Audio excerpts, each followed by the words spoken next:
드림스탁 나우 시간으로 함께 넘어오셨습니다. 올해 연말 미국 증시 흐름 과연 어떻게 펼쳐질지 궁금하신 분들을 위해서 마련한 시간인데요. 오늘 함께 하실 분은 멀린78의 이민우 대표님입니다. 대표님 안녕하세요. 안녕하십니까. 네, 오늘 미국 증시의 흐름부터 쭉 살펴보면서 한 주를 정리하려고 합니다. 어제 뉴욕 증시 흐름 어땠나요? 마이크론의 실적이 좋으면서 반도체주들의 강세가 두드러졌습니다. 네, 어저께 마이크론이 이제 어떻게 보면 우리나라랑 직접적인 연관이 있다고 좀 볼 수 있죠. 메모리 반도체에서 그렇죠. 드디어 이제 최고 실적을 발표를 하면서 이제 볼 수 없는 최근에 기대하지 않았던 실적을 좀 냈어요. 그러면서 이제 이것뿐만 아니고 좋은 가이던스를 내면서 이런 영향 때문에 분위기는 좀 반전됐다 이렇게 볼 수도 있겠지만 다른 이유가 있었죠 시장에.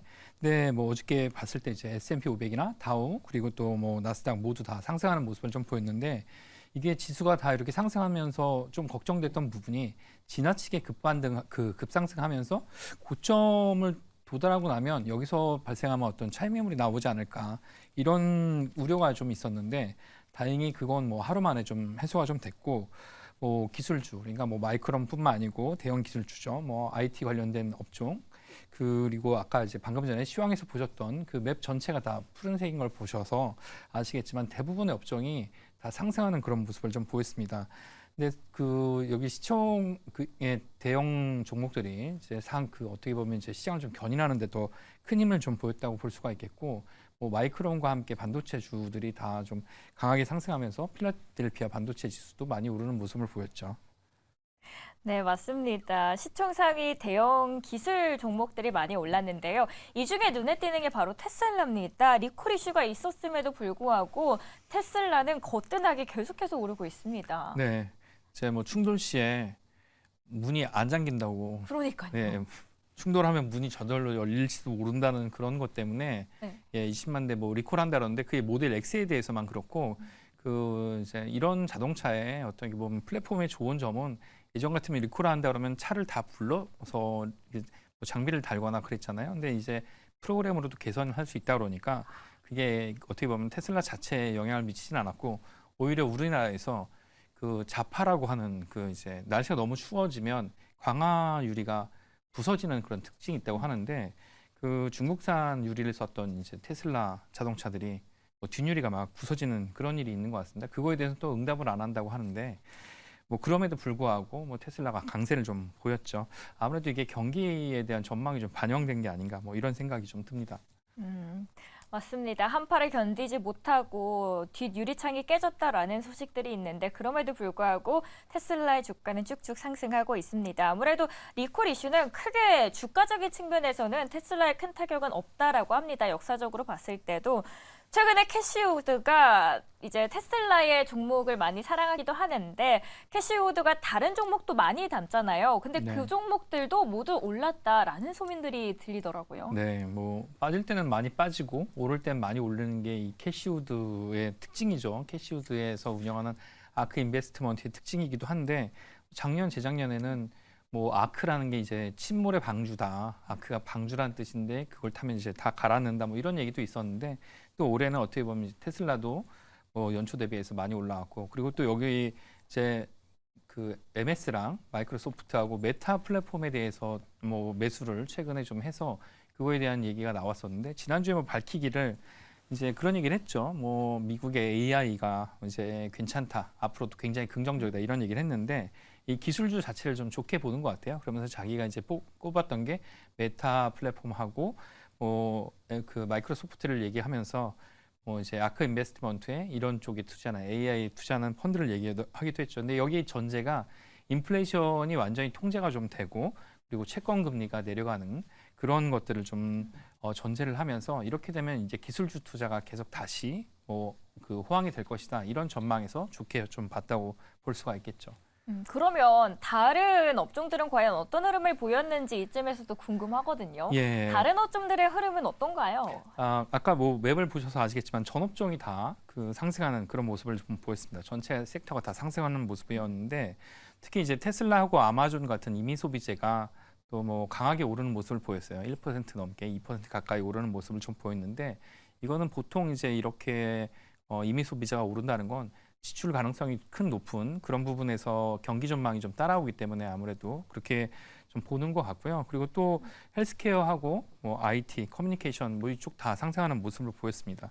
이게 아무래도 지금 연말 분위기가 뭐 이게 어떻게 될지는 사실 잘 모르겠어요. 작년 연말 같은 경우는 올해 이제 주식시장도 엉망이 되고 경기 침체가 되게 심할 거라고 봤는데 정반대 상황이 있는 것처럼 지금으로 봐서는 뭐 골드만삭스 같은 경우는 노랜등 얘기도 하고 있으니까 아무래도 지금 전망은 굉장히 긍정적인 분위기고 이런 분위기가 이제 시장의 그 대형 기술주 그리고 뭐 시장 전체에 좀 작용하고 있다고 좀 볼 수가 있는 거죠. 그렇다면 올해 연말 정말 얼마 남지 않았는데 네. 지금까지 그리고 앞으로 남은 기간 동안은 크게 변동성이 없이 계속해서 쭉쭉 상승할 수 있다라고 보시는 건가요? 네, 그렇죠. 뭐 대표님께서는? 올해가 이제 일주일밖에 남지가 않았는데 제가 이제 그 11월 달 지난달에 그런 얘기를 했었잖아요. 산타가 되게 일찍 온다. 이번 그렇죠. 올해는. 그래서 산타가 되게 일찍 올 것이다 얘기를 드렸고 11월 달에 굉장히 급등을 했고 그리고 상승세가 이제 12월에는 11월 달만큼은 아니지만 그래도 좀 이어지는 모습을 보였잖아요. 일부가 강하고 2부가 약한 그런 모습을 보였는데 이게 이제 그 특별한 하락 조짐은 좀 없다고 좀 볼 수가 있겠습니다. 뭐 이제 너무 올라가는 거 아니냐, 뭐 단기 과열이다, 그리고 또 뭐 기술적 조정이 필요한 뭐 시점이다 이런 얘기들이 나왔지만 전반적으로 봤을 때는 이렇게 올라가는 게 좀 당연하다 이렇게 받아들이고 있는 것 같고요. 경기가 좋다면 당연하다 이렇게 좀 보고 있는 상황이기 때문에 단기 과열에 대한 걱정보다는 내년에 대한 어떤 희망으로 그런 그 종목이나 업종들에 대해서 그 어떻게 보면 이제 미리 매매를 하는 그런 모습은 좀 볼 수가 있다고 하는 거죠. 그렇다면 사실 지금 랠리를 이끌어주는 것은 내년의 금리 인하에 대한 기대감인데 네. 이 외에도 다른 요인들이 있는지 그리고 연준 안에서도 금리 인하에 대한 시기가 언제일 거다 지금 여러 엇갈리는 의견들이 나오고 있어서 거기에 네. 대한 좀 정리가 필요할 것 같아요. 네, 뭐 금리 인하에 대한 이야기는 뭐 0.25%부터 0.5%까지 뭐 다양한 얘기가 있고 시기도 뭐 내년 1분기부터 뭐 5월 달 이후가 될 것이다 이런 얘기도 많이 있는 그런 상황이에요. 근데 그거 뭐 누가 알겠습니까만은 이제 결정적으로 최근에 이제 그 필라델피아 연은 총재가 한 얘기가 있죠. 뭐 이제 사실상 금리 인상 끝났다 이런 얘기를 했고 시장 이런 분위기가 너무 당연한 것처럼 얘기를 하고 확정적으로 얘기를 하다 보니까 투자 심리는 계속 개선이 될 수밖에 없는 그런 분위기라고 좀 볼 수가 있겠고요. 이렇다 보니까 당연히 기술주, 그러니까 투자 심리가 개선이 되는데 금리가 낮은 금리가 된다 그러면 가장 기본적으로는 일단 그 이제 시장 선도는 대형 기술주부터 간다고 좀 볼 수가 있겠습니다. 그렇게 된다고 봤을 때 지금 오고 있는 뭐 지난 11월 달부터 그 왔던 랠리는 연초까지 될 가능성이 좀 크다 이렇게 좀 볼 수가 있겠죠. 그렇다면 이제 3분기 성장률 확정치도 나왔는데 확정치 어떻게 수치적으로 나왔는지도 궁금하고요.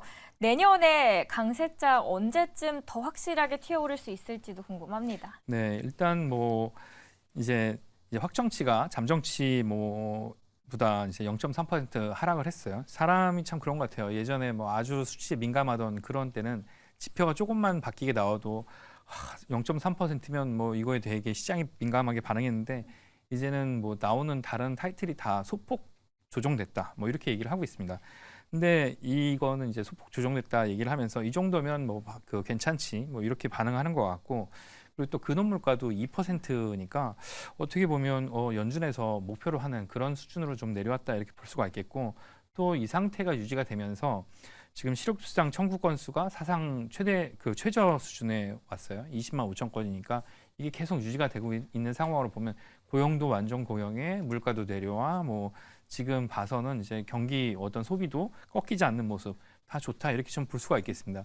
지금 특히 이제 가장 걱정했던 것들이 고용 시장이 너무 과열돼서 임금 인상이 결국에는 이제 인플레이션을 유발하는 거 아니냐 이렇게 얘기를 했었는데 지금 뭐 국경 폐쇄 얘기가 나오는데 뭐 그 얘기를 좀 들어보니까 이 남미에서 오는 그 이민자가 좀 있는 것 같아요. 불법 이민자가 뭐 그렇다 보니까 트럼프 대통령이 뭐 불법 이민자들이 이제 뭐 미국인의 피를 좀 뭐 더럽히고 있다는 식으로 얘기를 했는데 이제 앵커님 생각하시기에 하루에 몇 명 정도가 올까요?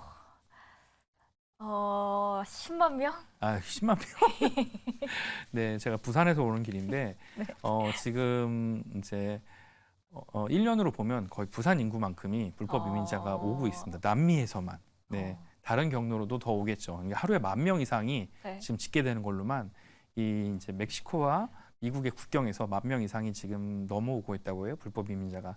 예전에 코로나 직전에 이 트럼프 대통령 때 불법 이민자 그리고 또 유학생의 일자리 같은 것들을 되게 연장을 안 해주거나 보전을 안 하면서 그게 결과적으로는 코로나와 겹치면서 일자리가 많은데 사람은 부족해서 굉장히 고용 시장을 과열시키고 임금을 인상시키는 요인이 됐는데 지금 10,000명씩 1년이면 365만 명 정도가 오는 건데 네. 이 상태로 두면 그 정도의 불법 이민자가 와서 저임금 그리고 이제 낮은 임금과 어떻게 보면 이제 사람을 구하지 못해서 좀 애로가 있었던 그런 업종에서 일을 할 테니까 결과적으로 고용 시장이 이 숫자에는 집계되지 않는 부분이 있겠지만 이게 결과적으로 뭐 임금 인상을 견인하는 그런 것들을 좀 굉장히 상쇄시키는 불법 이민자가 그런 역할을 할 수도 있겠다는 생각이 좀 들고요.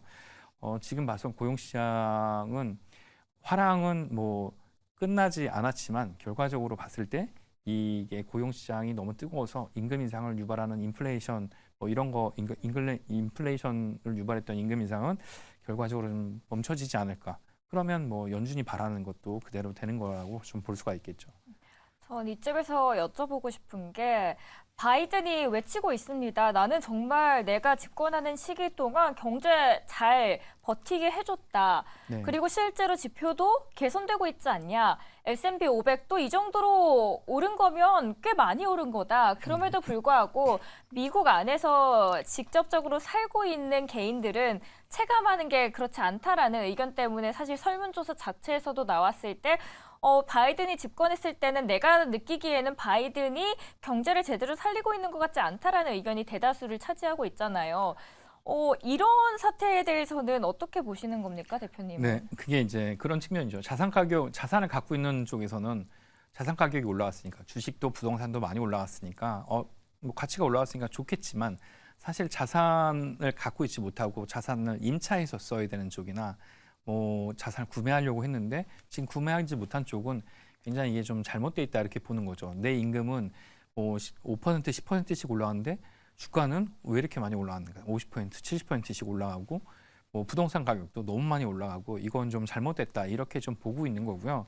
특히 이제 정치적 아젠다에서 미국인들을 위한이라는 타이틀보다는 전반적으로 이게 어떻게 보면 이제 뭉뚱그려져 있는 그런 모습인데 바이든 대통령이 인기가 낮은 이유는 트럼프와 대별되는 모습 때문에 더 낮다고 좀 볼 수가 있겠어요. 트럼프 대통령은 뭐 설문조사에서 그 공화당원의 한 55%인가 뭐 50% 이상이 트럼프 대통령이 죄를 지었다고 생각합니까? 그러니까 죄를 지었다고 생각을 한다고 하더라고요. 죄를 지었는데 그래도 트럼프가 대통령을 해야 된다고 지지하는 사람이 60%예요. 무슨 짓을 저질렀더라도 트럼프가 대통령이다. 뭐 이렇게 얘기를 하는데 그런 거에 비해서 이제 이 바이든 대통령은 그런 정치적 아젠다는 상당히 약하다고 볼 수가 있겠고 실제 이제 그 미국 시민들이 체감하는 그런 부분에 있어서는 뭐 자산 가격이나 이런 것들이 뭐 올라서 뭐 또 임금도 많이 올라서 좋은 것처럼 보이지만 거기서 느끼는 생활 자체는 굉장히 힘들다고 좀 볼 수가 있겠고 뭐 최근에 그런 얘기가 있죠. 이 슈링크플레이션이 너무 심해서 맥도날드에서 햄버거를 손가락으로 이렇게 잡을 수가 있다. 아, 맞아요. 봤습니다. 예, 보셨죠? 네. 그 정도로 미국도 뭐 그런 얘기가 좀 있는데 그렇다 보니까 아무래도 그 체감 물가, 생활 물가는 너무 많이 올랐고 거기에 적응하기 힘들다. 이렇게 좀 볼 수가 있는 거죠. 그래서 이게 미국 경제가 잘 버티고 있는 거라고 봐야 되는 건가요? 아니면은 아직까지 힘들다라고 봐야 되는 건가요? 네, 인플레이션 자체가 그 주는 타격이 너무나 크기 때문에 뭐 우리가 다 잊고 있지만 뭐 이제 어제 같은 경우는 그 영국에서 발표한 인플레이션이 이제 11월 인플레이션이 CPI가 3.9%가 나왔어요. 근데 네. 3.9%가 나왔는데 작년 11월 달 같은 경우는 그 영국의 인플레이션은 11%가 넘었거든요. 그래서 뭐 학교 교사들이 월급 받아서는 생활을 할 수가 없다. 그러게요. 예, 이래서 뭐 데모도 하고 그랬었는데 그런 게 해소가 되려면 시간이 상당히 많이 걸린다고 좀 볼 수가 있겠죠. 그리고 또 아무래도 그렇게 이제 생활하기 힘들다고 얘기를 하는 그런 주장이 많다 보니까 정부에서는 계속 재정 지출, 그러니까 보조를 할 수밖에 없겠고 재정 지출을 눌리면 결과적으로 인플레이션이 그 만성이 되는 그런 상황이 좀 될 수밖에 없다 볼 수가 있겠습니다. 거기다가 또 선거도 있으니까 이런 부분은 축소할 수가 없을 거예요. 그러니까 이게 나를 위한 정책이 결과적으로 나를 힘들게 하는 그러니까 유동성의 어떤 그 함정 같은 게 좀 있다고 좀 볼 수가 있겠고 여기서는 뭐 투자자들이 봤을 때 내년 그럼 경기가 실물 경기가 아니고 그 지표상 경기 그러니까 지표상 경기가 좋으면 어떻게 해야 되냐 뭐 이렇게 좀 볼 수가 있겠잖아요.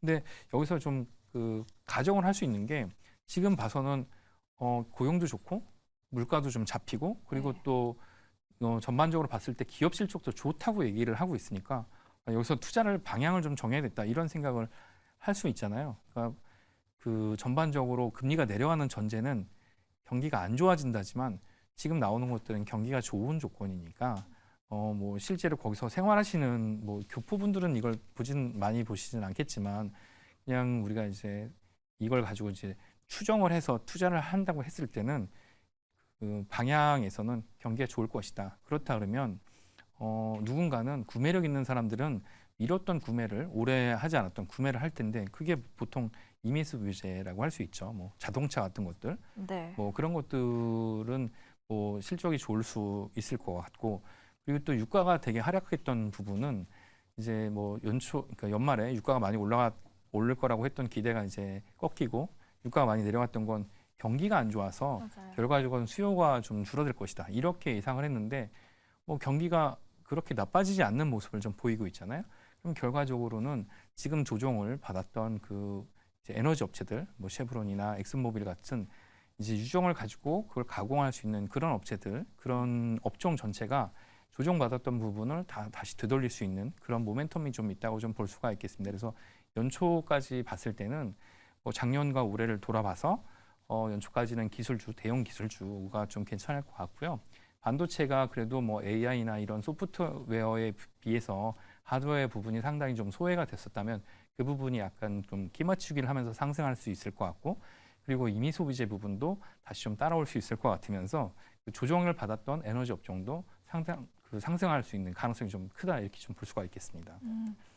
지표가 서서히 좋아지고 있는 거는 큰 그림에서 맞고 다만 실제적으로 사람들이 체감하기에는 좀 시간이 다소 걸릴 수 있다. 그래도 투자자의 관점에서 봤을 때는 전반적인 경제 지표들이 좋아지고 있고 기업들의 실적이 좋아지고 있다라는 측면에서는 좋은 앞으로의 전망을 봤을 때 반도체 그리고 에너지 업종이 유망하다라고 정리를 해주셨습니다. 오늘 함께해 주신 분은 멀린 78의 이민우 대표였습니다. 연휴 잘 보내시길 바랍니다. 감사합니다.